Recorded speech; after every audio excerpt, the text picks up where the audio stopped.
नमस्कार सभी को, स्वागत है आप सबका श्रीधाम इंग्लिश के यूट्यूब चैनल पर। सॉरी, भूल जाता हूँ कभी कभी क्योंकि मैं अपनी वेबसाइट पे भी पढ़ाता रहता हूँ।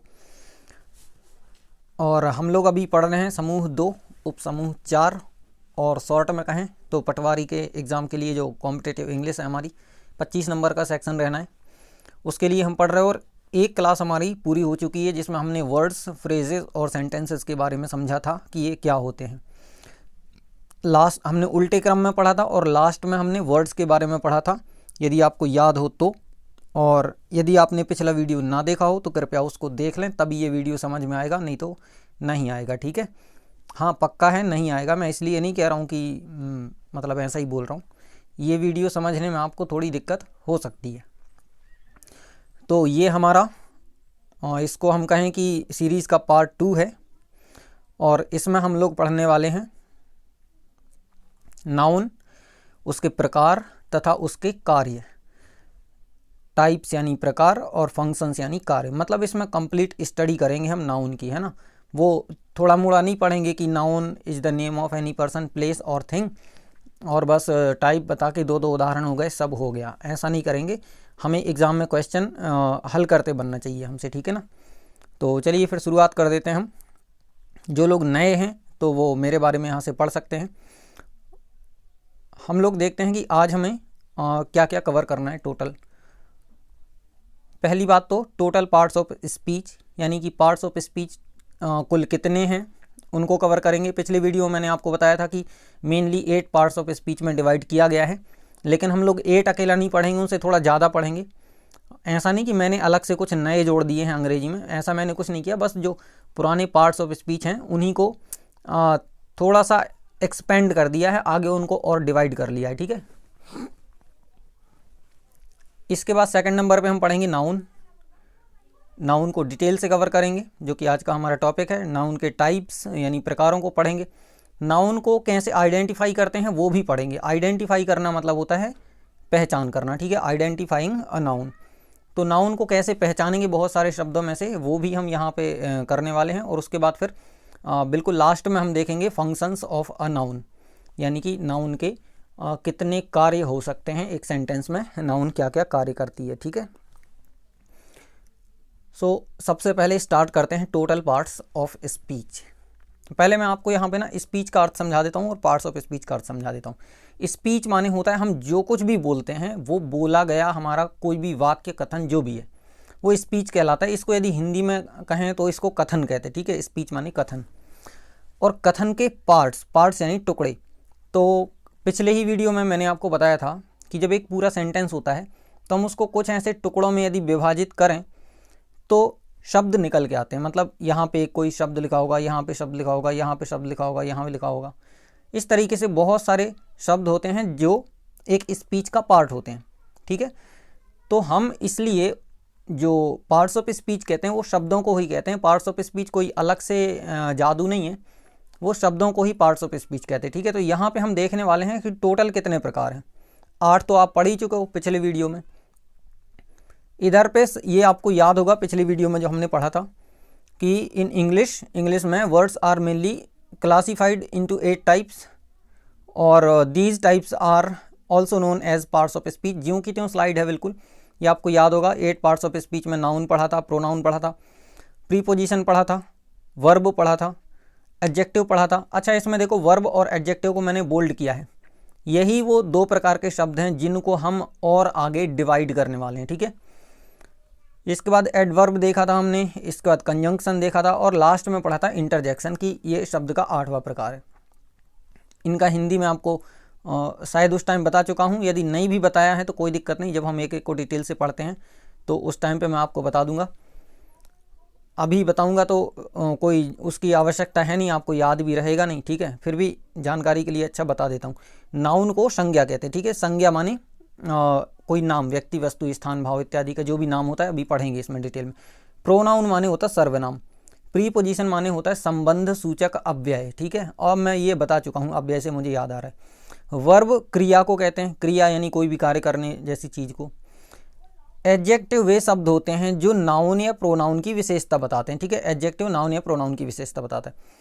और एडवर्ब वे शब्द होते हैं जो वर्ब की विशेषता बताते हैं, ठीक है। वर्ब की भी विशेषता बताते हैं, कभी कभी एडजेक्टिव की विशेषता बता देते हैं, कभी कभी किसी दूसरे एडवर्ब की विशेषता बता देते हैं, एडवर्ब। कंजंक्शन वे शब्द होते हैं जिनसे हम दो शब्दों को, दो वाक्यों को या फिर दो फ्रेजेस को आपस में जोड़ते हैं। और इंटरजेक्शन, हेलो हाय, मैं आपको बता चुका हूँ, और विस्मयादि बोधक अव्यय कहते हैं इंटरजेक्शन को, ठीक है। तो ये 8 हम पढ़ चुके हैं। इसके बाद आपको ये भी याद होगा, ये पूरा का पूरा पैराग्राफ हम लोगों ने लिखा था, उसमें मैंने बताया था कि देखो ये कोई नाउन है, कोई वर्ब है, कोई कुछ है, ठीक है। ये तो प्रीपोजिशन है, सॉरी ये वर्ब है फिलहाल में, जो आईएनजी वाला मैंने निशान लगाया था। ये नाउन है, ये एडजेक्टिव है यानी डिटर्मिनर है, एडजेक्टिव के प्रकार में से। ये सब कुछ पढ़ा था पिछले वीडियो में एज इट इज़, मैं वैसे ही आपको अभी तक दिखा रहा हूँ। अब हम आगे चलते हैं और टोटल 11 टाइप्स ऑफ वर्ड्स पढ़ेंगे, यानी जो पार्ट्स ऑफ स्पीच हैं टोटल अब पढ़ेंगे हम 11। कितने? 11 पढ़ेंगे। अब देखना जरा हमने किया क्या क्या है। तो सबसे पहले तो मैंने यहाँ पे लिख दिया है कि फॉर बेटर अंडरस्टैंडिंग, अच्छी समझ के लिए और अच्छी समझ के लिए। अंडरस्टैंडिंग माने होता है समझ, ठीक है। अंडरस्टैंड माने होता है समझना, तो बेटर यानी से अच्छा। तो जितना हमें समझ में आता है उससे भी और अच्छा समझने के लिए वी में फर्दर डिवाइड, फर्दर माने होता है आगे, डिवाइड माने बांटना। हम आगे भी डिवाइड कर सकते हैं the parts of speech, parts of speech को डिवाइड कर सकते हैं इनटू 11 पार्ट्स, टोटल 11 भागों में या 11 पार्ट्स में हम उनको डिवाइड कर सकते हैं, ठीक है। तो पहले 8 थे, अब हो जाएंगे 11। और 11 कौन कौन से होंगे? तो सबसे पहले आता है हमारा नाउन, ज्यों का त्यों। उसके बाद प्रोनाउन यानी कि सर्वनाम। उसके बाद प्रीपोजिशन। इसके बाद मेन वर्ब। इधर देखो थोड़ा सा ग्लिच आपको समझ इधर ही आ रहा होगा, इधर लिखा था मैंने पहले वर्ब, ठीक है। अब उसी वर्ब को हमने क्या किया है, जैसे यहाँ पे कोई वर्ब है तो वर्ब को 2 भागों में बांटा है, एक हो जाएगा मेन वर्ब और दूसरा भाग हो जाएगा हमारा हेल्पिंग वर्ब, ठीक है। सो 5वां प्रकार हमारा बनेगा हेल्पिंग वर्ब, जैसा कि आप यहाँ पे देख पा रहे हो। इसके बाद हम आगे बढ़ते हैं तो हमारा आता है एडजेक्टिव, और एडजेक्टिव को हमने टोटल 3 भागों में डिवाइड किया है। कितने भागों में? 3 भागों में। यदि ये ओरिजिनल एडजेक्टिव है तो एक तो वो खुद हो गया, मतलब एक एडजेक्टिव खुद, दूसरा हो जाएगा उसका डिटर्मिनर और तीसरा हो जाएगा आर्टिकल, ठीक है। तो एडजेक्टिव के प्रकार डिटर्मिनर और आर्टिकल भी हैं। तो इसमें हमने क्या किया है कि हम 7वें नंबर पे डिटर्मिनर्स को पढ़ लेंगे। डिटर्मिनर्स भी होते हैं, डिटर्मिनर्स के अंदर क्वांटिफायर्स वगैरह भी होते हैं, ठीक है। सब पढ़ेंगे जिस दिन डिटर्मिनर वाला चैप्टर पढ़ेंगे। इसके बाद फिर 8वां जो प्रकार होगा वो आर्टिकल होगा। तो अभी तो 8 ही हुए फिलहाल, अभी 3 और रह गए, तब तो जाके 11 होंगे। एक एडवर्ब, दूसरा कंजंक्शन और तीसरा इंटरजेक्शन। तो ये तो आप देख रहे हो ज्यों के त्यों हैं। अगर ये ज्यों के त्यों हैं तो जरा एक बार मुझे बताना कि नए कौन से हैं जो उन 8 में से नहीं हैं। जो उन 8 में से नहीं हैं उनमें से देखो, एक तो मेन वर्ब है और एक हेल्पिंग वर्ब है। इसके बाद डिटर्मिनर है और आर्टिकल है। आप कहोगे 4 बढ़ गए, 4 नहीं बढ़े। देखो वर्ब को ही 2 भागों में तोड़ा, तो ये तो समझ लो वर्ब अलग हो गया इधर से, तो वर्ब की जगह आ गया मेन वर्ब, ठीक है। वर्ब को ही हम क्या कहेंगे? Main verb. अब एक्स्ट्रा जो आया वो हेल्पिंग वर्ब आया, और फिर इसके बाद डिटर्मिनर और आर्टिकल। ये 3 एक्स्ट्रा हैं, तो 8 और 3 हो गए 11। इनको हमें अच्छे से पढ़ना है। और आपने देखा होगा डिटर्मिनर से क्वेश्चन भी बना था, आर्टिकल्स के ऊपर से भी क्वेश्चन बने थे बहुत सारे, आपको याद होगा पेपर हल किए हम लोगों ने 2। और डिटर्मिनर आर्टिकल से भी क्वेश्चन बना था। हेल्पिंग वर्ब में भी आपको प्रॉपर यूज़ आया था कि कौन सी हेल्प, मतलब इधर वर्ब आएगी खाली स्थान वगैरह में। तो इसलिए कन्फ्यूज़न ना हो, उस कन्फ्यूज़न से बचने के लिए हमने इनको 11 भागों में तोड़ लिया है। अब कोई दिक्कत नहीं है, एक एक करके इनको पढ़ेंगे और बात पूरी हो जाएगी अपनी। एक ही वीडियो में नहीं पढ़ेंगे, पूरा कोर्स है इसका, ठीक है। हाँ, आज सिर्फ नाउन पढ़ेंगे, जैसा कि आपने टाइटल में या थंबनेल में देखा होगा वीडियो के। शुरू करते हैं द नाउन से। What is a noun? Noun क्या है? तो डेफिनेशन सबसे पहले देख लेते हैं। कुछ लोग ना इसको डेफिनेशन पढ़ते हैं यार, इसको डेफिनेशन पढ़ते हैं ना, NI होता है। ये डिफाइन से बनता है डेफिनेशन, ठीक है। डिफाइन वर्ब है, डेफिनेशन उसी से बना हुआ नाउन है, ठीक है। तो डेफिनेशन, इसकी डेफिनेशन है, आपको याद होगी संज्ञा की परिभाषा। ऐसी मैं उम्मीद कर रहा हूँ, ठीक है, कि ऐसे लोग तो कम से कम वीडियो को देख रहे होंगे ना जिसको नाउन या संज्ञा की परिभाषा मालूम होगी। Any name in this world मतलब इस दुनिया में कोई भी नाम इज अ नाउन, वो नाउन कहलाता है। कोई भी नाम ले लो आप, अलग से बताने की ज़रूरत नहीं मुझे कि पर्सन का नाम, कि वो प्लेस का नाम, कि वस्तु का नाम, कि क्वालिटी का नाम, इमोशन का नाम, अलग से कुछ भी कहने की ज़रूरत नहीं। बस उदाहरण के लिए मैंने यहाँ पे लिखा है, आप सिर्फ इतना समझ लो कि नेम होना चाहिए, नाम होना चाहिए किसी भी चीज़ का। अच्छा, फिर नाउन का काम क्या है? नाउन से ना वस्तुओं की पहचान होती है, वस्तुओं की, व्यक्तियों की, या जो भी चीज़ें हमें दिखती हैं आपस में, ठीक, आसपास, तो उनकी पहचान होती है। तो नाउन आप समझ गए, याद रखना बस कोई नाम होना चाहिए।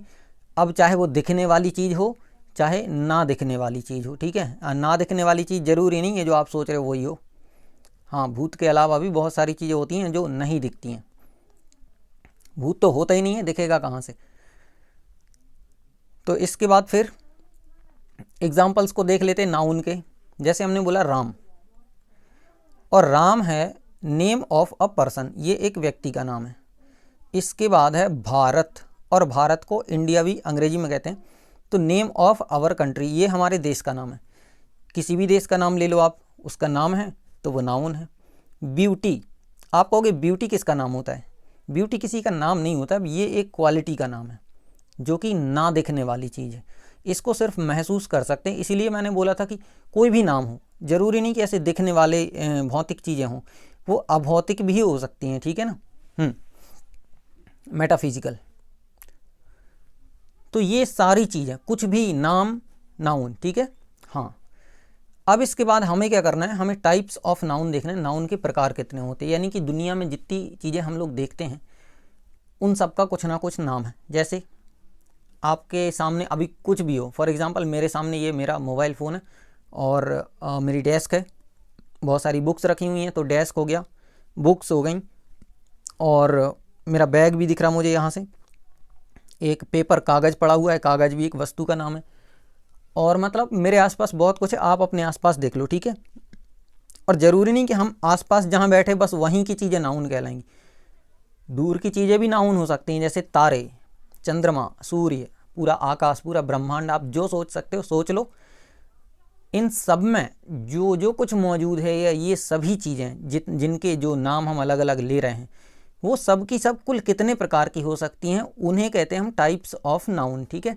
तो देखते हैं एक बार कितने प्रकार की होती है। तो there are mainly 5 types of noun, 5 प्रकार हैं कुल मिला के। दुनिया भर की चीज़ों को ना व्याकरणविदों ने 5 भागों में वर्गीकृत कर दिया। इसमें सबसे पहले है कॉमन नाउन। कॉमन शब्द से आप लोग परिचित होंगे क्योंकि ये एक प्रकार का कॉमन शब्द है। तो कॉमन नाउन मतलब जातिवाचक संज्ञा, और कॉमन माने होता है उभयनिष्ठ। गणित में यदि आप लोगों ने कुछ सवाल किए हों, फॉर एग्जांपल मैं यहाँ पे लिखूँ 2x + 4y, तो इसमें आप लोग देख रहे हो कि 2 कॉमन ले सकते हैं, ठीक है। ऐसे करके लिखेंगे 2 और फिर लिखेंगे x + 2y। अब मैं मैथमेटिक्स पढ़ाने के मूड में नहीं हूँ फिलहाल। तो कॉमन नाउन हो गया, सॉरी अभी इसको पीछे ही रहने देते। कॉमन नाउन जातिवाचक संज्ञा, ऐसा नाम रखेंगे जो बहुत से लोगों में कॉमन हो, ठीक है। दूसरा है प्रॉपर नाउन। प्रॉपर का मतलब होता है सही या उचित, मतलब ऐसा नाम जो उचित हो, जो ढंग का नाम थोड़ा सा है ना, उसको कहेंगे व्यक्तिवाचक संज्ञा। आप कहोगे कभी कभी ऐसा ही नाम रखा देते, किसी का अच्छा नहीं रहता तो वो ढंग का नाम नहीं है, लोग कहते हैं ढंग का नाम नहीं रखाया घर वालों ने हमारा, तो क्या वो प्रॉपर नाउन नहीं होगा? आगे चर्चा करेंगे हम जब प्रॉपर नाउन पढ़ेंगे। तो कलेक्टिव नाउन, कलेक्शन से बना है कलेक्टिव, और ऐसा कोई नाम जिससे आपको पता चले कि ये एक चीज़ से तो नहीं बन सकता, वो कलेक्टिव नाउन समूहवाचक संज्ञा कहलाएगा। आगे अभी पढ़ने वाले इसको डिटेल से, ठीक है। इसके बाद है मटेरियल नाउन। अब नाम पे आप फोकस करते जाओ, सबके प्रकार समझ आ जाएंगे। मटेरियल माने क्या होता है? मटेरियल यानी सामग्री, पदार्थ, कुछ भी जनरली जिससे कोई वस्तुएं बनाई जाती, जैसे हो गया लोहा, हो गया सीमेंट, हो गया पत्थर, हो गया, और कोई धातुएं देख लो आप, वो हो जाएंगी, कोई द्रव लिक्विड वगैरह देख लो, जितने भी पदार्थ। और पदार्थ मेरे ख्याल से 9वीं का ना पहला चैप्टर है साइंस का, पदार्थ किसे कहते हैं। और वैसे भी साइंस भी पढ़ना है आपको, है ना, पेपर में इंग्लिश अकेली तो आनी नहीं है, पहला सेक्शन तो साइंस का ही है, सामान्य विज्ञान, तो थोड़ा पदार्थ वगैरह के बारे में जानकारी रखना। इसके बाद फिर है एब्स्ट्रैक्ट नाउन। सबसे अजीबोगरीब टाइप के जो नाउन आपको मिलेंगे ना, जो आपको समझ नहीं आएगा कि ये कैसे है, वो नाम, वो भी नाउन कहलाएंगे और एब्स्ट्रैक्ट नाउन के अंतर्गत वो आएंगे। आप पूछोगे एब्स्ट्रैक्ट का अर्थ क्या होता है, तो एब्स्ट्रैक्ट का एग्जैक्ट अर्थ होता है अमूर्त। अमूर्त मतलब जिसका कोई मूर्त रूप ना हो, यानी जैसे जो चीज़ें आपको दिख रही ना उनका कोई ना कोई शेप होगा। शेप माने होता आकार, शेप माने आकृति, साइज माने आकार, है ना। इधर गड़बड़ नहीं करना, कई जगह आपको ऐसा मिलेगा कि शेप माने आकार, शेप माने आकार नहीं होता है। शेप माने होता है आकृति, कोई चीज़ कैसी दिख रही, जैसे इसका शेप अलग है, इसका शेप अलग है, इसका शेप अलग है, ये शेप कहलाए। साइज कहलाता है आकार, मतलब कि इसका साइज छोटा है, इसका साइज बड़ा है। ये शेप दोनों एक जैसे हैं लेकिन साइज अलग अलग है, समझ आया। तो शेप माने आकृति, साइज माने आकार। तो यहाँ पे हम ऐसी नाउन के बारे में पढ़ेंगे जिनका कोई शेप नहीं होता, जिनकी कोई साइज नहीं होती, इनको हम कहते हैं अमूर्त संज्ञाएं, ठीक है। अब हिंदी व्याकरण में इसी को भाववाचक संज्ञा कहा जाता है, इसी को गुणवाचक संज्ञा कहा जाता है, ठीक है। तो ये 5 प्रकार की नाउन हम लोग इस वीडियो में कवर करने वाले हैं। थोड़ा पेशेंस रखना और आराम से समझना, ठीक है। हो सकता है वीडियो लंबा हो जाए क्योंकि हम लोग कोशिश करेंगे पूरी समझने की। I am sorry. सबसे पहले कॉमन नाउन। आप कहोगे ये चूहे की इमेज देख के कॉमन नाउन क्या पता चल रहा है, चलो इसी से पढ़ के देख लेते हैं। जैसे यदि मैंने बोला चूहा, है ना, रैट माने चूहा, माउस माने भी चूहा। तो यदि मैंने बोला रैट, चूहा, आपके दिमाग में ये बताओ कौन से चूहे की इमेज आती है। क्या वो गणेश जी वाला चूहा ही होगा, या फिर वो चूहा जो फल खा के चला गया था एक दिन आपके, या फिर वो चूहा जो रात को आके परेशान करता है आपको कभी कभी, यदि आप गाँव में रहते हैं तो। आपको चूहे में ऐसा क्या है, चूहा बोलने से थोड़ी कोई फिक्स चूहे का पता चलेगा, वो तो कोई भी चूहा हो सकता है। एग्जैक्टली मतलब कि ऐसा कुछ दिखने वाला प्राणी, ऐसा दिखने वाला प्राणी, उसका कोई नाम नहीं था पहले। इंसानों ने कभी तो नाम रखा होगा, ऐसे थोड़ी कि चूहा का नाम, चूहा जब से मतलब चूहे की प्रजाति आई तब से चूहा ही है, ऐसा थोड़ी है। वो तो इंसानों ने उसको चूहा बोलना शुरू किया और बाद में, बहुत बाद में, ठीक है। और तो और हो सकता है चूहे को भी पता ना हो कि ये ऐसे इंसान टाइप के लोग ना मुझे चूहा कहते हैं, है ना। और ये भी हो सकता है कि उसको ये भी ना पता हो कि इन लोगों को इंसान ही कहते, क्योंकि इंसान भी तो हम लोग खुद को हम ही तो इंसान कहते, कोई दूसरा जानवर थोड़ी हमें इंसान समझता है। उससे कभी पूछा ही नहीं हमने कि भाई तुम हमें क्या कहते हो। सकता है वो ये चूहा है, हो सकता है वो खुद को, चूहे की प्रजातियों को वो लोग इंसान समझते हो, हमें वो लोग चूहा बोलते हो, क्या भरोसा उनकी भाषा में, अब हमें थोड़ी पता है। तो कुल मिला के ये चूहा पैदाइशी चूहा नहीं है, हम लोगों ने इस प्रजाति का नाम रखा कि भाई जो ऐसे दिखेंगे ना उनको चूहा बोलेंगे, और जो ऐसे कुछ दिखेंगे, मतलब ऐसे, अब मैं चित्र बना रहा हूँ आप समझ लेना, ठीक है। जो ऐसे कुछ दिखेंगे,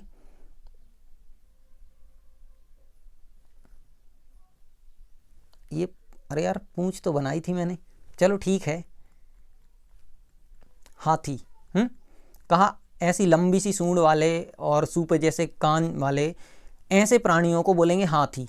लेकिन आप ये बताओ, ये दोनों शब्द, एक तो हो गया रैट यानी चूहा और दूसरा हो गया एलिफेंट, हाथी, ये दोनों के दोनों कॉमन है कि नहीं है। कॉमन से मतलब मेरे घर में जो चूहा पाया जाता है ना उसका नाम भी चूहा है, आपके घर में जो चूहा पाया जाता है पता नहीं पाया जाता है कि नहीं पाया जाता, पर यदि पाया जाए तो उसे भी चूहा कहेंगे, और कहीं भी जहाँ भी चूहा होगा उसको चूहा ही कहेंगे। तो देखो मान लो इतने सारे चूहे हो जाएं, एक मिनट, यहाँ पे ये सब के सब बहुत सारे चूहे हो गए मान लो, तो इन सब में एक नाम तो कॉमन है ना, चूहा बोला तो वो इस पे भी लागू हो रहा है, ये नाम इस पे भी लागू हो रहा है, इस पे भी लागू हो रहा है, इस पे भी लागू हो रहा है। तो इस तरीके से ऐसा नाम जो कॉमन हो सब में, जैसे मैंने बोला तोता, अब तोता ना दुनिया भर के तोतों में, ये जो नाम दिया मैंने ये दुनिया भर के तोतों के ऊपर लागू हो जाएगा। फिर ऐसे कोई भी नाम आप और सोच के देख लो, जैसे मैंने बोला बुक, बुक यानी पुस्तक, तो पुस्तक कोई पुस्तक का एग्जैक्ट नाम थोड़ी है, वो तो एक कॉमन शब्द है जो कि एक छोटी सी पुस्तक के लिए भी प्रयोग हो सकता है, जो रामायण के लिए भी प्रयोग हो सकता है, जो महाभारत के लिए भी प्रयोग हो सकता है, जो आपकी साइंस की बुक के लिए भी प्रयोग हो सकता है, किसी भी बुक के लिए प्रयोग हो सकता है। तो हमने कुछ ऐसे नाम रखा के मतलब ऐसे नाम रखा लिए हैं इस दुनिया में कुछ, जिससे एक पूरी की पूरी प्रजाति, पूरे के पूरे समुदाय का परिचय हो जाता है ना। जैसे मैंने एलिफेंट बोला तो कोई भी हाथी छूटेगा नहीं, सारे एलिफेंट्स की गणना उसमें हो जाएगी। रैट बोला, चूहा बोला, तो सारे चूहे उसमें आ जाएंगे उसी नाम में, ठीक है। अलग से नहीं बोलना उसके लिए कि इसको बोलेंगे रैट 1 रैट 2, ऐसे नहीं, रैट अकेला चलेगा और वो सबके लिए कॉमन होगा। So now come to the definition of common noun. Common noun refers to the name of a community. Community का नाम बताती है कॉमन नाउन। और कम्युनिटी बोले तो क्या, कम्युनिटी बोले तो समुदाय, हिंदी में कहते हैं उसको समुदाय, है ना। और समुदाय कभी एक का नहीं होता, है ना। बहुत सारे लोग, बहुत सारे जीव, बहुत सारे प्राणी, जैसे मैंने बोल दिया, मान लो वृक्ष बोल दिया, पेड़, तो पेड़ जो है ना एक प्रकार का कॉमन नाउन है। क्यों? क्योंकि वो सड़क पे लगा हुआ पेड़ भी पेड़ है और घर में लगा हुआ पेड़ भी पेड़ है, तो जो पेड़ शब्द है वो दोनों में है, इसलिए जो पेड़ या जो ट्री है वो कॉमन नाउन है, ठीक है। हाँ, तो आई होप आपको समझ आ गया होगा कॉमन नाउन क्या होता है। और जब भी आप भूलने लगो तो इस चूहे को याद रख लेना, है ना। ये चूहा आपको बता देगा कि कॉमन नाउन क्या होता है, क्योंकि फिर तो चूहा ही है ना बताने के लिए आपको। अब मैं तो दोबारा से बताऊंगा नहीं, और ज़्यादा ही दिक्कत हो तो फिर दोबारा आके देख लेना वीडियोज़ को। एग्जाम्पल्स में देखो, बर्ड यानी पक्षी। पक्षी बोला तो आपको पता है ना, कोई एक पक्षी दिमाग में नहीं आ रहा, दुनिया भर के पक्षी आ गए, तो पूरा पक्षियों का समुदाय आ गया, पूरी कम्युनिटी आ गई बर्ड्स की। एनिमल जानवर। इंसेक्ट माने होता कीड़ा, जो कीड़े मकोड़े होते हैं ना वो इंसेक्ट। बी माने मधुमक्खी। एलिफेंट, ये सब के सब नाम हैं किसी किसी टाइप के दिखने वाले जीवों के, चीज़ों के। फिर भी ये ऐसा नाम नहीं है जो किसी एक के लिए रिजर्व्ड हो, ठीक है। ये ऐसे नाम हैं जो कॉमन हैं उस टाइप के जीवों में या उस टाइप की चीज़ों में। मैन या वुमेन, इसके बाद बॉय या गर्ल, इसके बाद टीचर, ये भी कॉमन नाउन है। डॉक्टर, ये भी कॉमन नाउन है। बुक, अभी मैंने बोला था। पेन कॉमन नाउन है। टेबल, गार्डन, स्टेडियम, मतलब ऐसे कोई भी नाम जो किसी एक चीज़ के लिए रिजर्व्ड ना हो, अन्य चीज़ों के लिए भी वही नाम चले, ठीक है। हाँ, वो कॉमन नाउन कहलाते।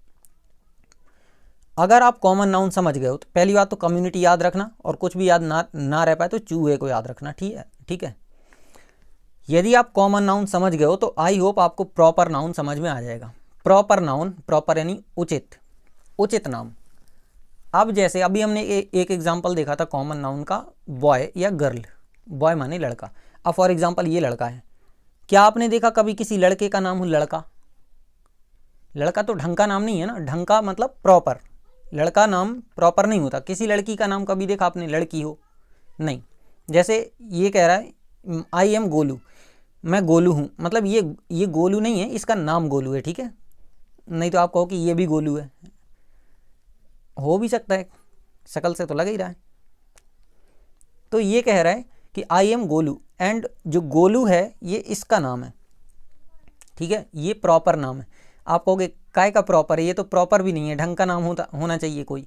हाँ, तो नाम किसी एक व्यक्ति के लिए होना चाहिए, अब वो ढंग का हो चाहे जैसा हो, मतलब जैसे नाम रखाते हैं वैसे नाम होना चाहिए, तो उनको कहेंगे प्रॉपर नाउन। अगर परिभाषा की बात करें तो proper noun refers the exact name of any person, place और थिंग। एग्जैक्ट नेम, एग्जैक्ट क्या नाम है, मतलब ऐसा नाम जिससे फिर उसी व्यक्ति के ऊपर लागू हो, वो किसी और की चर्चा ना हो रही हो। जैसे मीरा, राम, मोहन, जो भी एग्जैक्ट नाम होना चाहिए तो वो प्रॉपर नाउन। इसको दूसरी भाषा में यदि कहें तो proper noun is a name of an element of common noun. थोड़ा लंबा तो नहीं हो गया? कॉमन नाउन में जैसे बहुत सारे कहना चाहिए बहुत सारे एलिफेंट्स आ गए, ठीक है, हाथी, अभी उदाहरण लिया था, तो बहुत सारे हाथियों में, अब हाथी शब्द तो कॉमन नाउन है, अब कॉमन नाउन का नाम रख दें हम, मतलब एक नाम एलिफेंट, एलिफेंट के ऊपर इसका एक और नाम रख दें, जैसे अप्पू, ठीक है। अप्पू एक हाथी का नाम, आपने कहानी वगैरह में पढ़ा होगा कहीं पे। तो कॉमन नाउन का नाम प्रॉपर नाउन, समझ गए। कॉमन नाउन तो पूरे समुदाय, पूरी भीड़ आ जाती है उसमें, लेकिन उस भीड़ के किसी एक अवयव का नाम, यानी जातिवाचक संज्ञा के किसी एक सदस्य का नाम प्रॉपर नाउन, ठीक है। जैसे मैन, मैन आदमी, एक प्रजाति का नाम। अब इस मैन का नाम रख दिया, बॉय बोला तो बॉय एक समुदाय का नाम, मतलब लड़कों का, सभी इनके लिए लागू हो रहा है ये बॉय शब्द। अब उस बॉय का नाम रखना पड़ेगा तो जाके प्रॉपर नाउन होगा। आई होप आप समझ गए। मेरा नाम, आप लोगों का नाम, सभी का नाम, घर में आपने यदि कोई जानवर वगैरह कुछ पक्षी वक्षी पाल रखे हों तो उनके यदि आपने कुछ कुछ नाम रखे हों तो वो भी आपके प्रॉपर नाउन के अंतर्गत आएंगे। प्रॉपर नाउन माने ढंग का नाम। प्रॉपर नाउन मतलब ऐसा नाम नहीं कि किसी तोते का नाम रख दिया तोता, हाथी का नाम रख दिया हाथी, वो नाम रखने की ज़रूरत ही नहीं है, वो नाम तो पहले ही रख गया। ठीक है, उस नाम के ऊपर से नाम रखना है ताकि वो एक व्यक्ति पे लागू हो और वो वही नाम उसका एग्जैक्ट नेम हो। ठीक है, वो प्रॉपर नाउन कहलाएगा। ध्यान रखना, एग्जाम में पूछा जा सकता है, आपको एक क्वेश्चन दिया जाएगा, कहेंगे प्रॉपर नाउन पहचानो और आपको 4 ऑप्शन दिए हैं, अब आपको एक को काला करना है, हो जाओगे ना परेशान। इसलिए थोड़ा ठीक से समझ लेना, डरा नहीं रहा हूँ, ऐसा आ सकता है क्वेश्चन, बता रहा हूँ। इसके बाद एग्जाम्पल्स हैं प्रॉपर नाउन के, तो आप देख सकते हो राम, इससे तो एक ही व्यक्ति का बोध होगा। आप कहोगे बहुत सारे लोगों का नाम राम हुआ तो हो सकता है, उसमें क्या है, लेकिन आप ये बताओ ना, राम नाम की कोई प्रजाति तो नहीं हो सकती ना, कोई समुदाय तो नहीं हो सकता। जब भी नाम रखाया जा रहा था तब तो उसी एक व्यक्ति को दिमाग में रख के नाम रखाया जा रहा था, इस हिसाब से वो प्रॉपर नाउन है। ठीक है, हाँ, अब वो तो संयोग होगा कि बहुत सारे लोगों के नाम एक जैसे हो, तो ऐसा थोड़ी कि वो पूरी प्रजाति हो गई। प्रजाति हो जाएगी तो फिर उसके ऊपर से कोई नाम रखाना पड़ेगा, है ना, जो कि ठीक बात नहीं है, मतलब ज़रूरत नहीं जिसकी। तो राम हो गया, श्याम हो गया, मोहन हो गया, सीता हो गया, गीता हो गया, ऐसे जो भी नाम है सब के सब प्रॉपर नाउन। आपका नाम, मेरा नाम। द रामायण, द गीता, अब ये गीता वो वाली गीता नहीं है। ठीक है, ये गीता ऐसे ही लिखा जाता है इसको। आपको अंतर क्या है, कोई अंतर नहीं, भाषा में जिस चीज़ को जैसा लिखने लगो वो वैसे ही चलने लगता है। ठीक है, भाषा परिवर्तनशील होती है, यदि आपको पता ना हो भाषा की परिभाषा में तो विशेषताओं में। तो ये गीता वो श्रीमद् भगवत गीता के लिए है और ये रामायण है। ये गीता किसी का नाम हो सकता है। इसके बाद जबलपुर, भोपाल, इंदौर, ग्वालियर, ये सब स्थानों के, जगहों के नाम हैं, शहरों के नाम हैं। अप्पू, ये वही हाथी का नाम है, कोई बहुत सारे हाथियों में से एक का नाम। ठीक है, गजराज वगैरह भी रख लेते लोग। ठीक है, टॉमी, और टॉमी कुत्ते का नाम हो सकता है। ठीक है, काजू, ये काजू वो फेसबुक वाला काजू, पता है वो काजू काटने को दौड़ता है, ऐसा वाला ऐड यदि आपने देखा हो तो, मतलब ये भी कुत्ते का नाम हो सकता है। चेतक, और चेतक किसका नाम है ये जनरल नॉलेज के लिए ज़रूरी है, आपको बताना है। ठीक है, इतना मैं बता दे रहा हूँ, घोड़े का नाम है। अब ये आपको डिसाइड करना है, आपको पता करना है कि किसके घोड़े का नाम है। ठीक है, हाँ, तो इस तरीके से ये प्रॉपर नाउन हमारा ख़त्म होता है। अब जैसे यदि मैंने घोड़ा बोला, हॉर्स, तो हॉर्स बोलने में, हॉर्स भी एक प्रकार के प्राणियों की प्रजाति का नाम है, तो नाम तो वो भी है, लेकिन प्रॉपर नहीं है वो। किसी घोड़े का नाम घोड़ा कभी उचित नाम हो सकता है क्या? नहीं हो सकता। यदि घोड़े का नाम रखवा दिया चेतक, तो ये नाम फिर ठीक है, मतलब प्रॉपर एक घोड़े के लिए ही ये रखा गया है, तो एग्जैक्ट जो नेम है वो प्रॉपर नाउन। इसके बाद हम चलते तीसरे प्रकार पे, कलेक्टिव नाउन, कलेक्शन से बनी हुई नाउन, है ना। ऐसा नाम जिसको बोलते से ही हमें ऐसा फील हो कि ये एक चीज़ से तो नहीं बन सकती। जैसे मैंने बोला सेना, अब सेना या आर्मी, जैसे ही मैं बोलता हूँ, नाम तो मैंने एक ही बोला, सेना या आर्मी, लेकिन आपके दिमाग में क्या आ रहा है? कोई एक बंदा आ रहा है क्या, एक सैनिक आपके दिमाग में? नहीं, ये एक से अधिक सोल्जर्स होने चाहिए, सैनिक होने चाहिए। ठीक है, इसके बाद हम थोड़ा सा देख लेते हैं कि collective noun refers the name of a group, एक ग्रुप का नाम होता है या फिर कलेक्शन का नाम होता है। किसका कलेक्शन या ग्रुप? कॉमन नाउन का। मतलब कॉमन नाउन का यदि ढंग का कोई नाम रखा दो तो प्रॉपर नाउन बन जाता है। कॉमन नाउन का यदि कलेक्शन कर लो, समूह बना दो, तो वो कलेक्टिव नाउन बन जाता है। मतलब सोल्जर एक कॉमन नाउन है। ठीक है, सैनिक, बहुत सारे सैनिकों को इकट्ठा कर देंगे तो सेना बन जाएगी, या फिर सेना की एक टुकड़ी बन जाएगी जिसको ट्रूप कहते हैं। स्टूडेंट एक कॉमन नाउन है, जैसे स्टूडेंट बोला तो आप भी स्टूडेंट हैं, आपके साथ वाला जो पढ़ता है वो भी स्टूडेंट है, पढ़ता है या पढ़ती है वो भी स्टूडेंट है। यदि स्टूडेंट्स को मिला दिया जाए, एक जगह बिठा दिया जाए, तो उसको क्लास कहते हैं। ठीक है, तो जो क्लास शब्द बोला वो क्लास कभी एक की नहीं होती। तो ऐसा कोई भी नाम जिसको बोलते से ही ना ऐसा प्रतीत हो कि कुछ चीज़ों से मिलके बना है, so that will be called collective noun. Examples of collective noun, बहुत सारे लिखे एग्जाम्पल, बहुत सारे आप लोग भी देख सकते हो, ठीक है। अब यहाँ तो स्लाइड पे इतना ही बन सकता था तो मैं इतना ही लिखे हैं मैंने। टीम, टीम यदि बोला मैंने तो जाहिर सी बात है कुछ खिलाड़ी उसमें शामिल है। अब ध्यान रखना, collective noun plural number noun नहीं होता है कि जैसे मैंने लिख दिया प्लेयर्स लिखा तो प्लेयर्स आपको collective noun, players collective noun नहीं है, वो सिर्फ प्लेयर का बहुवचन रूप है। प्लेयर को होना चाहिए ऐसा नाम कि जिससे कलेक्शन का बोध हो। फॉर एग्जाम्पल जैसे टीम बोला तो टीम अभी एक वचन में लिखा है, फिर भी बोध हो रहा है कि इसमें बहुत सारे लोग शामिल हैं। अब टीम का अलग से बहुवचन हो सकता है टीम्स, पार्टी का हो सकता है पार्टीज, कमिटी यानी समिति, आर्मी यानी सेना, ट्रूप यानी सेना की एक टुकड़ी, क्लास माने कक्षा, आपको पता ही है, हर्ड माने होता है झुंड जानवरों इत्यादि का, फ्लॉक माने होता है झुंड, वो भी जानवरों का या पक्षियों इत्यादि का, गैंग माने तो आपको पता ही है, वो एक क्वेश्चन सॉल्व किया था हमने शायद फर्स्ट या सेकंड क्वेश्चन पेपर में, गैंग, गैंग दबंगो टाइप का, गुंडो टाइप लोगों का समूह। क्रू माने वो एयरफोर्स वाला, हमने देखा था कि एयरक्राफ्ट में कुछ लोग जा रहे थे तो उसमें एयरक्राफ्ट के लिए जो टीम बनती है, जो लोग बैठते हैं, उनको क्या कहते हैं, उसको क्रू कहते हैं, ठीक है। और एक और चलो ठीक है अब उसको छोड़ते हैं, अभी आएगा तो बताऊंगा मैं दिमाग में। हाँ, स्टार कास्ट, वो जो होता ना कोई मूवी वूवी बनती है तो उसमें कुछ 4-5 लोग जो स्टार मतलब लीड रोल में रहते हैं ना, तो उनको उनके समूह को स्टार कास्ट बोला जाता है जनरली, तो वो भी एक प्रकार की कलेक्टिव नाउन है। इसके बाद फैमिली यानी परिवार, परिवार में भी एक से अधिक सदस्य होते हैं तो ये भी कलेक्टिव नाउन है। मैं फिर से आपसे कह रहा हूँ, बहुवचन टाइप दिखने वाले नाउन कलेक्टिव नाउन नहीं होते हैं। जैसे बॉय बोला तो आपको बॉयज़ कलेक्टिव नाउन है, बॉयज़ कलेक्टिव नाउन नहीं है, वो सिर्फ बॉय का प्लूरल नंबर है। सिंगुलर नंबर बोलने में ही पता चलना चाहिए कि अधिक लोग हैं। जैसे बॉय बोला तो बॉय सिंगुलर है, क्या इसमें पता चल रहा है बहुत सारे बॉय हैं? नहीं। लेकिन मैंने यदि बोला फॉर एग्जांपल क्लास बोला तो क्लास मैंने अभी बहुवचन में नहीं बोला, बहुवचन तो बाद में होगा क्लासेस, अभी मैंने सिर्फ क्लास बोला है। लेकिन क्लास अकेला शब्द इतना मतलब हमें बोध करा पा रहा है कि ये एक व्यक्ति से मिलके नहीं बनी है, यहाँ पे कुछ ना कुछ कलेक्शन है। तो वैसे ही करके बैच, बैच आप समझते हो, बंच माने होता है गट्ठर, या बंच अपन बनाते ना, गट्ठर ही कह सकते, छोटे छोटे मूठे टाइप के बनाते। ग्रुप यानी समूह, पेयर माने जोड़ा, और जोड़ा है तो दो लोग होंगे, जाहिर सी बात है दो चीज़ें होंगी तो वो भी एक प्रकार का कलेक्टिव नाउन। कपल, सेट माने समुच्चय,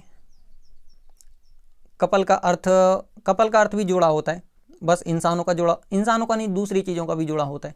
पेयर और कपल मीन्स जोड़ा ही होता है, ठीक है, जनरली दो का, पेयर कई चीज़ों का हो सकता है, कपल जनरली दो का होता है। सेट माने समुच्चय, 9th में आपने पढ़ा होगा ABCDEFGH का समुच्चय, सेट वगैरह बनाते हैं, वे नारे आप लोग खींचते होते ऐसे करके। इसके बाद बुके, बुके माने होता गुलदस्ता, इसको बकेट नहीं पढ़ते हैं ना, बकेट वगैरह नहीं पढ़ते, वो अलग है, बाल्टी होता है उसका अर्थ, स्पेलिंग भी अलग है उसकी। ये है बुके, बुके माने होता गुलदस्ता, पुष्पगुच्छ हिंदी में कहेंगे, गुलदस्ता उर्दू में कहेंगे। स्ट्रिंग माने होता माला, है ना, जैसे फूलों की माला बनाते तो स्ट्रिंग बोलते उसको, गार्लैंड भी बोल सकते हैं। इसके बाद बंडल, तो बंडल तो आप लोग जानते ही होंगे, बंडल माने भी बंच टाइप का होता है एक बंडल, अब बंच और बंडल दोनों अंग्रेजी हो रहे। हीप माने होता ढेर, बहुत सारी चीज़ों को इकट्ठा कर दिया, ढेर लगा दिया, हीप हो गया, ठीक है। सो इस तरीके से ये ऐसी चीज़ें हैं, ये ऐसे नाम हैं जिनका हम प्रयोग करते हैं ना तो पता चलता है कि ये एक से अधिक सदस्य इसमें शामिल हैं। और वो सदस्य कहाँ से आते हैं? वो आते कॉमन नाउन से। तो कॉमन नाउन का ढंग का नाम रखाएं तो प्रॉपर नाउन, कॉमन नाउन का कलेक्शन कर दें और उसका कोई नाम रख दें तो वो होता है कलेक्टिव नाउन, ठीक है। इसके बाद आगे चलते हैं मटेरियल नाउन। मटेरियल माने पदार्थ, और आप देख रहे हो ये पदार्थ में सोना, गोल्ड, तो ऐसे नाम जिनसे पदार्थों का बोध हो। इसकी परिभाषा में ज़्यादा डीप में नहीं जाना। The name of any metal और सब्सटेंस, मेटल माने होता है धातु और सब्सटेंस यानी पदार्थ, वैसे तो मटेरियल को ही पदार्थ कहते हैं। तो ऑफ विच, जिनसे जनरली थिंग्स आर मेड, चीज़ें बनाई जाती हैं, इज कॉल्ड मटेरियल नाउन।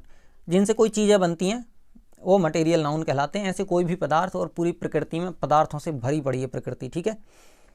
इसमें फॉर एग्जांपल हम देख लेते हैं, आयरन यानी लोहा हो गया, वुड माने लकड़ी हो गया, क्ले माने मिट्टी हो गया, प्लास्टिक मतलब हो गया, प्लास्टिक माने प्लास्टिक होता है, हिंदी में पता नहीं क्या कहते हैं, रबर माने रबर, वाटर मीन्स पानी, ऑयल मीन्स तेल, पेट्रोल मीन्स पेट्रोल, और एयर मीन्स हवा, सैंड माने रेत।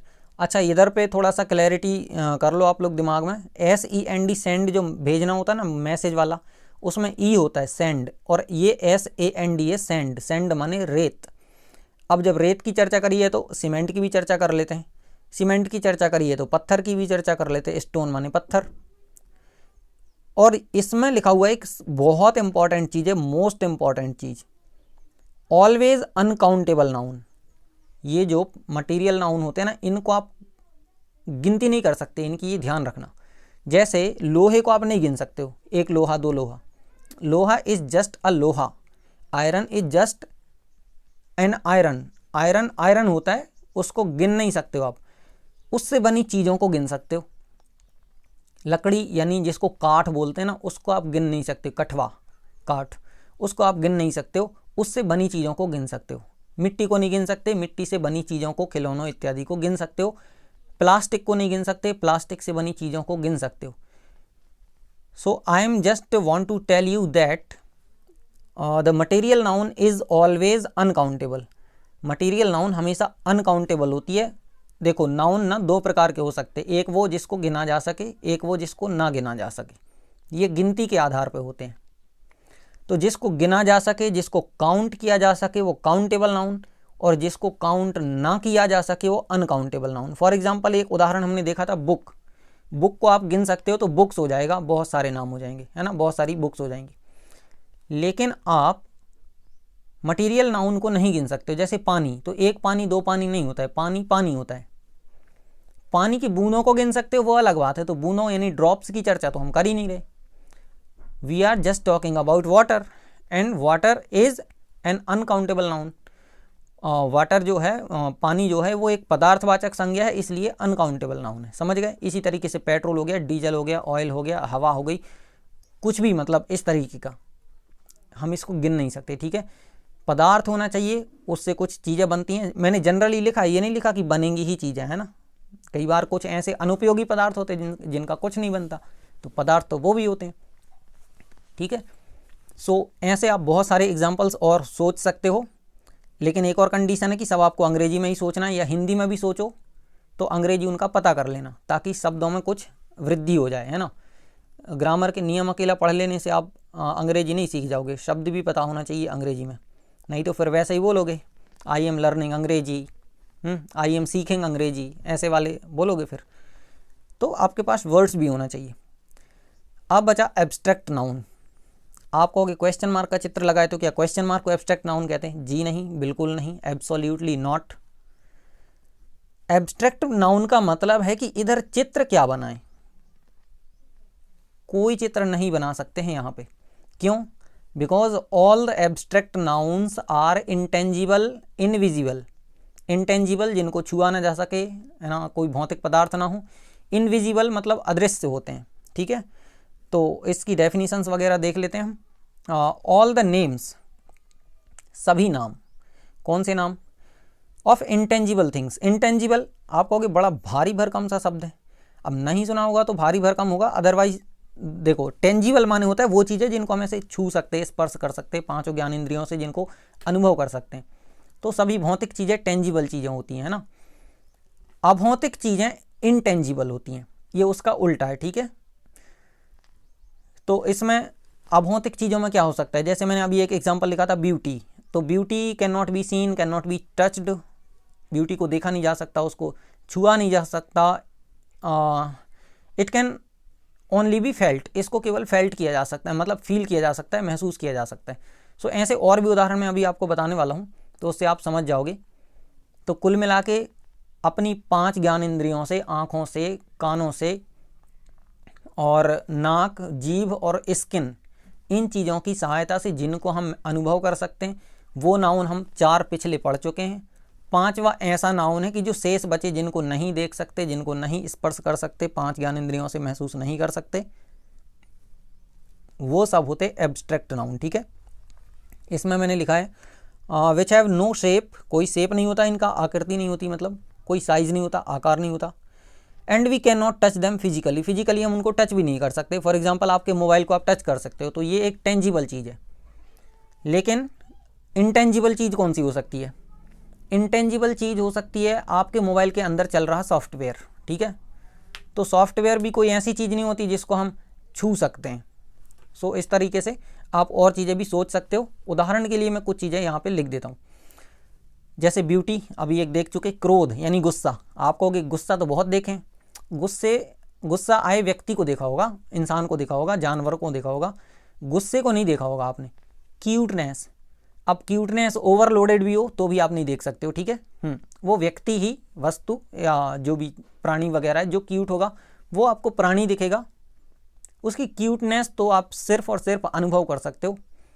लेजीनेस, अब लेजीनेस माने होता है आलस्यपन, है ना। वार्मथ मीन्स होता है गर्मी, वार्मथ। पॉवर्टी, वार्म यानी गर्म होता है, वार्मथ यानी गर्मी। पॉवर्टी माने होता है गरीबी, प्रॉस्पेरिटी माने होता है समृद्धि। अब ये ऐसी चीज़ें हैं, इनको आप देख नहीं सकते हो, सिर्फ इनको बातों में डिस्कस कर सकते हो, है ना, चर्चा कर सकते हो उनकी। क्यूरियोसिटी मतलब होता है जिज्ञासा, जानने की कुछ इच्छा। जनरोसिटी मतलब होता है उदारता। अब कोई व्यक्ति बहुत उदार है तो उसकी उदारता का बखान नहीं किया जा सकता, या ये नहीं किया, चर्चा कर सकते हैं उसकी, बट उसको देख नहीं सकते उदारता को। ठीक है, उसने कोई काम कर दिया उदारता के अधीन होकर, उदारता से प्रेरित होकर, वो काम देखा जा सकता है, बट काम में उसने क्या क्या किया वो सारी चीज़ों को देखा जा सकता है, उसकी उदारता को नहीं देखा जा सकता। हैप्पीनेस, प्रसन्नता, आप हंसते हुए व्यक्ति को देख सकते हो, हंसते हुए चेहरे को देख सकते हो। हंसी, ये जो प्रसन्नता है वो तो एक भाव है, उसको आप महसूस कर सकते हो। ठीक है, लव हो गया, एक्शन हो गया, और कुछ भी हो सकता है, अदर चीज़ें, इनको आप देख नहीं सकते हो, इनको आप छू नहीं सकते हो, 5 ज्ञान इंद्रियों से अनुभव नहीं कर सकते हो। सो ये हो गई हमारी एब्स्ट्रैक्ट नाउन। ठीक है, और आई होप आप लोगों को ये 5 प्रकार समझ में आ गए होंगे। एक बार फिर से ज़रा मुझे रिवाइज करके बता दो। सबसे पहले पढ़ा कॉमन नाउन। कॉमन नाउन मतलब ऐसा नाम जो कॉमन हो सभी में। दूसरे नंबर पे पढ़ा हमने प्रॉपर नाउन, यानी कॉमन नाउन के किसी एक सदस्य का जो खास नाम होता है ना, उसको प्रॉपर नाउन कहते हैं। इसके बाद कलेक्टिव नाउन। कलेक्टिव नाउन में क्या होता है, बहुत सारे कॉमन नाउन का एक समूह होता है और उस समूह का एक नाम होता है। फॉर एग्जाम्पल टीम, या फॉर एग्जाम्पल क्लास, याद रखो आप। ठीक है, कलेक्टिव नाउन के बाद मटेरियल नाउन, वो नाम से ही समझ आ रहा है, दुनिया भर के जितने पदार्थ हैं उन सबका कुछ ना कुछ नाम है, और वही नाम उनका मटेरियल नाउन के अंतर्गत आ सकता है। खास बात जो याद रखनी मटेरियल नाउन की, कि उसको गिना नहीं जा सकता, वो हमेशा सिंगुलर नंबर होती है। ठीक है, आगे हम लोग सिंगुलर नंबर और प्लूरल नंबर को पढ़ेंगे। ठीक है, एक वचन बहुवचन को। इसके बाद फिर 5वें नंबर पे ही हमारा एब्स्ट्रैक्ट नाउन, और एब्स्ट्रैक्ट नाउन मतलब अमूर्त संज्ञा जिसका कोई मूर्त रूप ना हो। Intangible things are abstract noun. तो ठीक है, समझ आ गया होगा आपको। अब हम आगे बढ़ते हैं, और क्लास पर्याप्त लंबी होती जा रही, लेकिन अब ज़्यादा टाइम नहीं लगेगा। मेन 5 प्रकार थे तो समझ आ गए आपको। आगे चलते हैं, आइडेंटिफाइंग अ नाउन। एक नाउन को आइडेंटिफाई कैसे करेंगे, पहचानेंगे कैसे? मतलब ये तो ठीक है, समझ गए, लेकिन मान लो किसी शब्द का हमें अर्थ नहीं मालूम, तो कैसे पहचानेंगे कि ये नाउन है या नहीं है? क्योंकि ऐसा पॉसिबल है, सभी शब्दों के सभी अर्थ थोड़ी ना सभी को मालूम रहते, तो कैसे पहचानेंगे? देखो मैं आपको कुछ पहचान बता दे रहा हूँ। How to identify a noun. मैं आपको कुछ सफिक्सेस यानी कि प्रत्यय बताता हूँ। प्रत्यय माने जो बाद में जुड़ते हैं ना शब्द, जैसे सफल में जोड़ दिया ता तो हो गया सफलता। तो वैसे ही करके मैं कुछ सफिक्स बता रहा हूँ जिनको देख के आप अंदाज़ा लगा सकते हो कि ये शब्द नाउन है अथवा नहीं। तो सबसे पहले आपने देखा होगा ANCE या फिर ENCE, किसी भी शब्द के अंत में मिले उसके पूरे पूरे चांसेस हैं कि वो एक नाउन होगा। जैसे कि अपीयरेंस, जैसे कि एब्सेंस, जैसे कि अटेंडेंस, जैसे कि ऑकरेंस, और बहुत सारे शब्द। ठीक है, जिसमें ANCE या ENCE मिले। इसके बाद दूसरा है ITY और ETY, डेफिनेटली नाउन होगा जिनके अंत में ये मिले। जैसे एक्टिविटी एक नाउन है, क्यूरियोसिटी अभी पढ़ा था हमने, वो भी नाउन है। वैरायटी यानी विविधता, ये भी नाउन है। नेशनलिटी यानी राष्ट्रीयता, ये भी नाउन है। तो ITY या फिर ETY, ETY वाला मैंने कोई लिखा क्या, हाँ वैरायटी लिखा यहाँ पे, ठीक है ये। इसके बाद है ISM और IST, ये भी नाउन होता है, जैसे कि टेररिज्म या फिर टेररिस्ट, नेशनलिज्म या फिर नेशनलिस्ट, ये सब के सब नाउन है। इसके बाद है TION या SION, बिल्कुल डेफिनेटली नाउन होगा, इसमें कोई डाउट नहीं है। जहाँ भी कोई आपको ऐसा शब्द मिले जिसके अंत में TION मिले या फिर ऐसा SION मिले, ठीक है, तो वो नाउन ही होगा। एक्शन, सेक्शन, ओकेजन या फिर कंपल्सन। अब मैं आपको जो अगला एग्जाम्पल देने जा रहा हूँ उसके अपवाद हो सकते हैं, वो है ARY, जिसके अंत में मिले तो वो नाउन होगा, जैसे एनिवर्सरी या फिर सेक्रेटरी।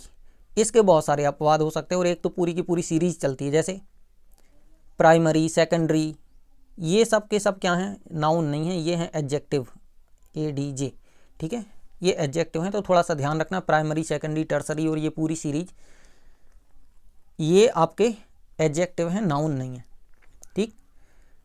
ये 5 अकेले नहीं हैं, 5 और हैं, अभी रुको जरा, थोड़ा सब्र करो, हैं ऐसा ही। हाँ, इसके बाद यदि आपको किसी शब्द के अंत में मेंट मिल रहा है, MENT, तो वो नाउन होगा, और ये डेफिनेटली नाउन होगा, इसमें आपको अपवाद नहीं मिलेंगे, ठीक है, जैसे मैनेजमेंट, डेवलपमेंट, पेमेंट, एग्रीमेंट या कुछ और भी। इसके बाद है नेस, नेस भी आपको जिस शब्द के अंत में मिल रहा है, पूरी संभावना है, संभावना नहीं, पूरे चांसेस हैं कि वो नाउन होगा। जैसे कि काइंडनेस, मैंने चांस बोला और संभावना बोला, दोनों एक ही बात है, डेफिनेटली नाउन होगा, ठीक है। काइंडनेस हो गया, डार्कनेस हो गया, फूलिशनेस हो गया, फूलिशनेस माने होता है मूर्खता, है ना, और फ्रेशनेस माने होता है ताजगी। तो ये नेस भी आपको जहां मिले वो नाउन होगा। ध्यान रखना, टोटल 10 चीज़ें बता रहा हूँ, 5 बताए थे अभी पिछली स्लाइड में और 5 यहाँ बता रहा हूँ। इसके बाद शिप, शिप आपको जहाँ भी मिल जाए वो समझ लेना नाउन होगा। शिप माने वो जहाज होता है, वो तो ठीक है, पानी का जहाज, लेकिन वो सफिक्स भी होता है, प्रत्यय भी होता है, जैसे मेंबरशिप, सिटीजनशिप, स्कॉलरशिप, और आगे हो सकता है लीडरशिप या कुछ और, तो वो सब के सब नाउन होंगे। इसके बाद है ER या OR, इसके अपवाद भी हो सकते हैं, अभी होगा तो देखेंगे, जैसे प्लेयर यानी कि खिलाड़ी, मैनेजर, प्रबंधक, ये देखो ER लगाए इन दोनों में, इधर OR लगाए डॉक्टर में, एक्टर में, रेगुलेटर में OR लगाए, टेलर में OR लगाए, तो ये नाउन होते हैं, ठीक है, जिनके अंत में ER या OR मिले। इसके बाद है एज, तो एडवांटेज, पैसेज, मैसेज, लगेज, और क्या हो सकता है, करेज हो सकता है, करेज माने साहस होता है, ठीक है। तो ये ऐसे शब्द जिनके अंत में AGE मिले, वो भी इनकी संभावना होती है कि नाउन होते हैं, लेकिन गारंटी नहीं है कि नाउन ही हो, कभी कभी ऐसे हो सकता है। जैसे हाँ, ER वाला देखो आप, ER या OR वाला, इसमें जो एडजेक्टिव की कंपैरेटिव डिग्री होती ना, जैसे गुड, बेटर, बेस्ट, तो जो बेटर जो सेकंड वाली डिग्री होती ना, उसमें ER लगता है असल में, तो इसलिए हम श्योर नहीं है, मतलब ये नहीं कह सकते कि 100% नाउन ही होगा ER वाला। वो एडजेक्टिव की कंपैरेटिव डिग्री भी हो सकती है, जैसे बिगर, बिग, बिगर, बिगेस्ट होता है, टॉल, टॉलर, टॉलेस्ट, सुपीरियर होता है ना, सुपर, सुपीरियर, सुप्रीम, तो ये OR जो है ना वहाँ कंपैरेटिव डिग्री में भी मिल सकता है। सो बी केयरफुल अबाउट ER और OR, ER या OR में थोड़ा सा सावधान रहें, सतर्क रहें। AGE में कोई अपवाद यदि है तो जैसे मैनेज हो गया, मैनेज माने प्रबंधन करना होता है, ये एक वर्ब है, ये क्या है, वर्ब है। तो यहाँ पे ये 2 आप ध्यान में रखना, इनके अपवाद हो सकते हैं। ऊपर मैंने जो लिखे हैं जनरली वो फिक्स हैं, नाउन ही होंगे, ठीक है, ऐसे ही करके पिछली स्लाइड में किया था हमने, और इसमें भी वैसा ही नियम है। तो ये मैंने टोटल आपको 10 सफिक्स बताए हैं, जिनकी सहायता से आप नाउन को पहचान सकते हो। आप कहोगे क्वेश्चन कैसे बनेगा, तो क्वेश्चन बनेगा निम्नलिखित में से कौन सा शब्द नाउन है। एक आया तो था एग्जाम में, वो ऑयल वगैरह कुछ पहचानना था, एक में ऑयली लिखा था, एक में ऑयल था, ठीक है, कुछ ऐसे, तो कौन सा शब्द नाउन है ये पूछा जा सकता है। या हो सकता है आपको ऐसे बनाने के लिए आ जाए कि चलो सिटीजन लिखा है, इसी का एक दूसरा नाउन क्या बनेगा, तो सिटीजनशिप हो जाएगा। इसके बाद मैनेज शब्द आ गया, तो मैनेज का नाउन बताओ तो क्या होगा, तो मैनेजमेंट हो जाएगा। डेवलप मीन्स एक क्रिया होती है विकास करना, डेवलपमेंट यानी कि विकास, तो ऐसे करके आ सकता है, ठीक है। वर्ब का नाउन बनाओ, एडजेक्टिव का नाउन बनाओ, तो उस टाइम पे ये आपको काम आएंगे, ये सफिक्स, ठीक है। तो काम की चीज़ है, इसलिए इनको भी ध्यान रखना है, एक दो बार कागज़ में लिख सकते हो आप। इसके बाद ये देखो, एक थोड़ा सा पैराग्राफ पढ़ लेते हैं, है ना। दिमाग को ज़्यादा लोड नहीं देना चाहिए कंटिन्यूअसली, थोड़ा सा रिलैक्स हो जाओ और इसको पढ़ो आराम से। इसमें ना बहुत कुछ लिखा है, सिर्फ नाउन को मैंने हाईलाइटेड कर दिया है। जैसे Khajuraho is famous for its temples, Khajuraho अपने मंदिरों के लिए प्रसिद्ध है, तो खजुराहो एक नाम है, ये भी नाउन है। टेम्पल्स यानी मंदिर, ये भी एक नाम है, कॉमन नाउन है हालांकि, लेकिन नाम तो है। नॉट ओनली इन इंडिया, न केवल इंडिया में प्रसिद्ध है, इंडिया भी एक नाम है, but through out the world, पूरी दुनिया में प्रसिद्ध है। अब ये पूरा जो दुनिया है ना, ये पृथ्वी, ये भी एक प्रकार का नाम है, एक ग्रह का नाम है, वर्ल्ड, दुनिया, पृथ्वी।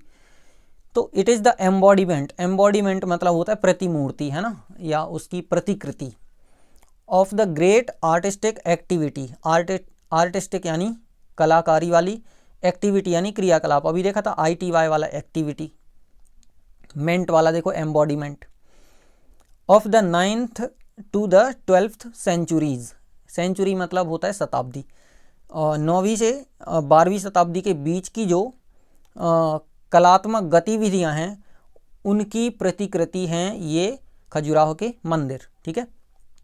और न केवल इंडिया में बल्कि पूरे वर्ल्ड में प्रसिद्ध हैं।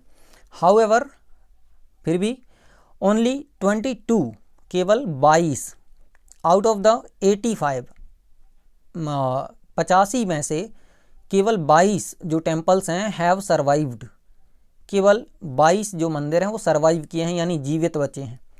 Ujjain is famous for the temple of Mahakal and Kumbh Mela, Ujjain जो है वो महाकाल के मंदिर के लिए प्रसिद्ध है, एंड और कुंभ मेला इज हेल्ड, कुंभ मेला का आयोजन किया जाता है, हियर यहाँ पर, एवरी 12th ईयर्स, हर 12वें वर्षों में यहाँ पे कुंभ मेला का आयोजन किया जाता है। Among the famous tourist centres, tourist centres, देखो टूरिस्ट सेंटर अभी लिखा तो टूरिस्ट एडजेक्टिव के जैसे काम कर रहा है, अदरवाइज आप एक के नाम से बोलोगे, टूरिस्ट यानी तो पर्यटक होता, वो नाउन हो जाता, सेंटर यानी केंद्र। तो जो बहुत सारे फेमस टूरिस्ट सेंटर्स हैं उनमें से, या फिर उनके बीच में, अमंग माने के बीच में, must be included Sanchi, Sanchi को भी वहाँ पे इंक्लूड किया जाना चाहिए, with the ancient Buddhist monuments. अब सांची किसके लिए प्रसिद्ध है तो वो आप समझ सकते हो, मॉन्यूमेंट का हिंदी में बिल्कुल नहीं बताऊंगा, बुद्ध शब्द से आपको बहुत कुछ मिल जाएगा, अदरवाइज आप देख लेना। एंड मांडू, अब मांडू कौन सी जगह है ये भी नहीं बताऊंगा, MP का GK है, जिसको आपने पढ़ा होगा डेफिनेटली, ना पढ़ा हो तो पढ़ लेना। अ हिस्टोरिकल टाउन, टाउन मतलब शहर, कस्बा, है ना, on the banks of the river Narmada, banks माने तट या किनारा होता है, ठीक है। तो नर्मदा के किनारों पर बसा हुआ जो मांडू है, वो सांची के जो स्तूप हैं वो, या फिर क्या बोलते हैं, आई थिंक मैंने एक शब्द का हिंदी बता दिया जिसका नहीं बताना चाहिए था, ठीक है। चलो ठीक है, अब देख लेना, समझ आ गया हो जिसको तो अच्छी बात है, अदरवाइज ये मैंने लिखा किस लिए है, आपको ये फालतू का क्यों लिख दिया इतना सारा, नाउन पढ़ रहे थे हम लोग तो। हाँ, मैं ये बता रहा था कि जब कोई ऐसे टेक्स्ट लिखा होता है ना, तो उसमें हम ऐसे करके नाउन को पहचान सकते हैं, इतना सारा जो अलग अलग लिखे हैं, तो नाउन पे ही फोकस करना है आपको, है ना। खजुराहो मत घूमने चले जाना, अभी दिमाग आपका नाउन पे ही फोकस्ड रखना है। इसके बाद लास्टली आखिरी टॉपिक हमारा फंक्शंस ऑफ अ नाउन। आप कहोगे फिर लगेगा इसमें 20-25 मिनट, बिल्कुल नहीं लगेगा, एक स्लाइड है इसमें हो जाएगा। नाउन के कितने कार्य होते हैं एक सेंटेंस में, जैसे अभी लिखा था ना वो पूरा का पूरा पैसेज खजुराहो वाला, तो उसमें नाउन अलग अलग जगह प्रयोग हुआ था। हमें ये देखना है कि नाउन अलग अलग जगह में कितनी अलग जगह पे आ सकता है वाक्य में। तो देखो, सबसे पहले सब्जेक्ट बन सकता है किसी वर्ब का, जैसे Harish plays football, Harish football खेलता है, तो इधर जो हरीश है ना एक नाम है लड़के का, और वो सब्जेक्ट बना हुआ है। सब्जेक्ट कैसे पता, वो क्योंकि सामने लगा हुआ है, ठीक है, और वाक्य में उसकी चर्चा की जा रही। इसके मैं सामान्य जानकारी के लिए बता रहा हूँ, आप ऐसे नहीं घुस जाना ग्रामर में कि फिर तो क्वेश्चन में सामने कोई दूसरा शब्द होता है। अभी सिर्फ इतना समझो कि कार्य करने वाले को सब्जेक्ट कहते हैं जनरल लैंग्वेज में, पैसिव वॉइस की बात नहीं कर रहा हूँ मैं, एक्टिव वॉइस की बात कर रहा हूँ। तो हरीश यहाँ पे खेलने का काम कर रहा है, इसलिए हरीश सब्जेक्ट है। इसके बाद object of the verb, verb का ऑब्जेक्ट भी हो सकता है नाउन, जैसे कि इधर प्ले वर्ब है, इसका ऑब्जेक्ट ये फुटबॉल है, मतलब यहाँ पे जो नाउन है वो फुटबॉल बना हुआ है, मतलब नाउन फुटबॉल नहीं बना हुआ है, जो फुटबॉल है वो नाउन है और वो यहाँ पे ऑब्जेक्ट बना हुआ है, ठीक है, ऑब्जेक्ट वर्ब का। इसके बाद object of a preposition, preposition का ऑब्जेक्ट बन सकता है, जैसे एट एक प्रीपोजिशन है तो उसके बाद लिखा है द बोर्ड। यदि मैंने बोला look at the board, board की ओर देखो, तो एट के बाद जो नाउन आया वो प्रीपोजिशन का ऑब्जेक्ट है। आपको नाम याद रखना है अभी, बस ज़्यादा कुछ दिमाग नहीं लगाना, इसको आगे पढ़ेंगे इसलिए मैं पहले से भूमिका तैयार कर रहा हूँ। इसके बाद complement of the verb, verb का कंप्लीमेंट, यानी वर्ब आधी अधूरी है, जैसे हम बोलें आई एम क्या, ठीक है, तो वो क्या शब्द की जगह पे आ गया अ स्टूडेंट, वर्ब को पूरा करने के लिए कंप्लीमेंट का काम कर दिया यहाँ पे नाउन ने। तो कुल मिला के वाक्य में आप देखो अलग अलग जगह पे लिखा हुआ है नाउन, है ना, इधर लिखा है, इधर लिखा है, इधर लिखा है, जरूरी नहीं कि वाक्य में एक ही जगह है, वो कई जगह आ सकता है, सब्जेक्ट के रूप में, ऑब्जेक्ट के रूप में, कंप्लीमेंट के रूप में, या फिर कुछ और रूप में। तो इस प्रकार से नाउन के अलग अलग कार्य होते हैं। 4 अभी हो गए हैं, 5वां है पजेसिवनेस, मतलब इसको केस एंड पजेसिवनेस बोलते हैं। पजेसिव का मतलब होता है अधिकार, संपत्ति या फिर संबंध। तो यहाँ जैसे बोला मीराज फादर, तो मीरा के पिता, यानी कि अधिकार या संबंध, यहाँ पे अधिकार नहीं वैसे संबंध बताया जा रहा है कि पिता हैं तो किसके हैं, तो उस सेंस में भी ये नाउन काम कर रहा है। इधर सब्जेक्ट तो बना ही हुआ है लेकिन पजेसिवनेस के केस में बना हुआ है, ठीक है। डिटेल में आपको धीरे धीरे समझ में आ जाएगा, परेशान नहीं होना, नहीं तो अभी कहो कि नहीं बस हो गया अब नहीं पढ़ना अंग्रेजी। Apposition to a noun, apposition आपने जनरली अपोजिशन तो सुना होगा, एपोजिशन नहीं सुना होगा अंग्रेजी में। अपोजिट माने उल्टा, एपोजिट माने सीधा, समानाधिकरण, यानी कि जो सामने चीज़ रखी है वैसे ही की चीज़ उसके यहाँ आगे रखी है, तो इसको कहेंगे दोनों चीज़ें समान हैं, इसको व्याकरण की भाषा में कहते हैं समानाधिकरण, है ना। केस एंड एपोजिशन इसको इंग्लिश में बोला जाता है।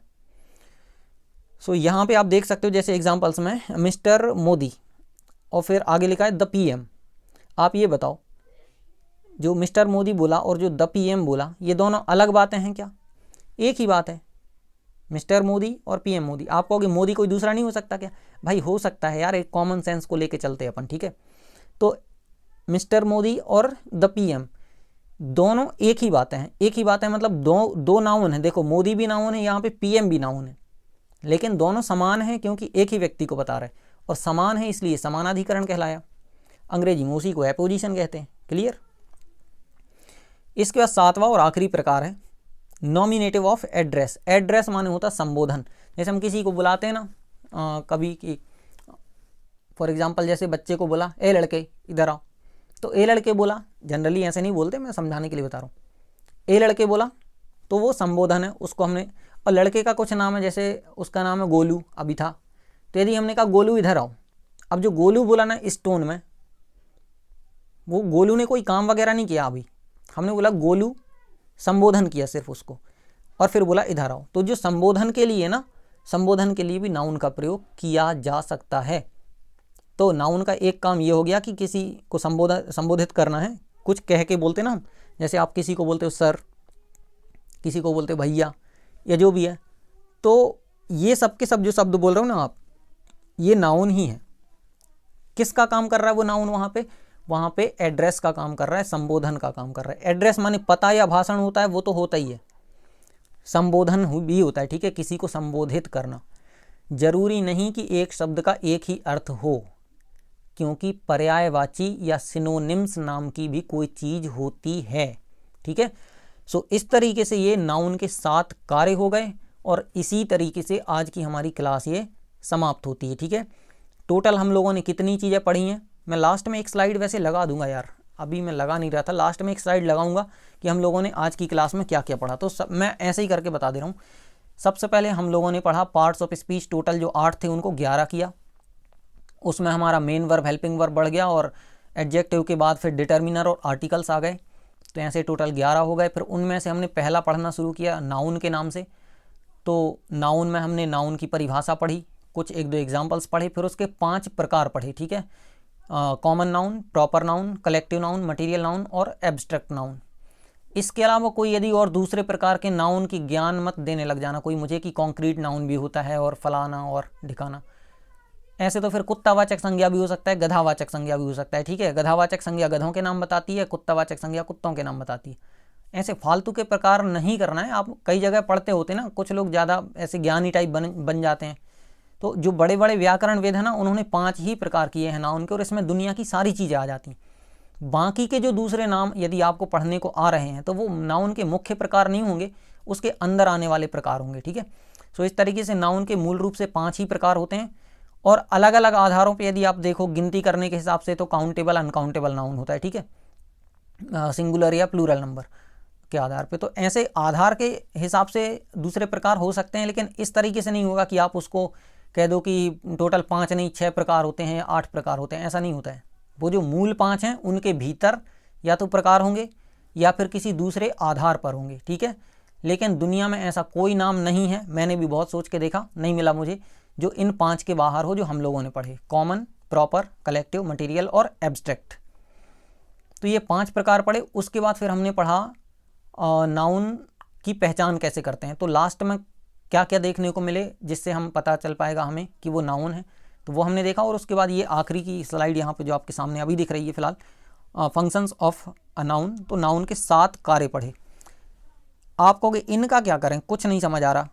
इनका कुछ नहीं करना, बस आप याद रखो ऐसे कि हमने नाउन के 7 कोई कार्य पढ़े थे, ठीक है।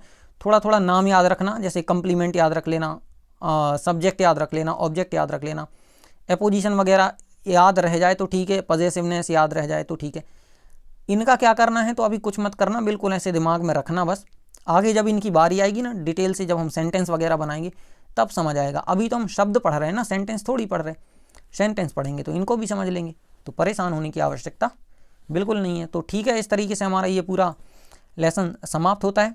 पिछले साल के कुछ क्वेश्चन 2 जो हैं हम हल कर चुके हैं वैसे तो, पर दिखा देता हूँ मैं आपको। एक क्वेश्चन आया था, fill in the blank with a suitable collective noun. Collective noun से आपको खाली स्थान भरना है, ठीक है। और ये क्रू इसमें आना था, आपने पढ़ा है वो एयरक्राफ्ट वाला, मैं हल करवा चुका हूँ इसलिए इसकी डिटेल में नहीं जा रहा हूँ। दूसरा भी कलेक्टिव नाउन से संबंधित ही पूछा गया था। तो आप यहाँ पे समझ पा रहे होगे, जब कलेक्टिव नाउन पूछा जा सकता है तो कभी मटेरियल नाउन भी पूछा जा सकता है, कभी कॉमन नाउन भी पूछा जा सकता है। तो उसमें क्या है, आपको तैयारी ठीक से करना है, साथ में पहचानना भी है कि कौन सा शब्द नाउन है, कौन सा नाउन नहीं है। तो सारी बातें आपको जितनी मैंने वीडियो में बताई हैं वो सब ध्यान में रखना है। और वैसे भी फालतू बात मैं आपको नहीं बताऊंगा, इतना विश्वास आपको मुझ पर करना पड़ेगा, ठीक है।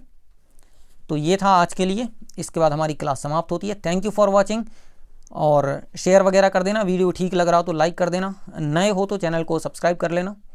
Thank you for watching, have an awesome day. छोटों को आशीर्वाद, बड़ों को प्रणाम।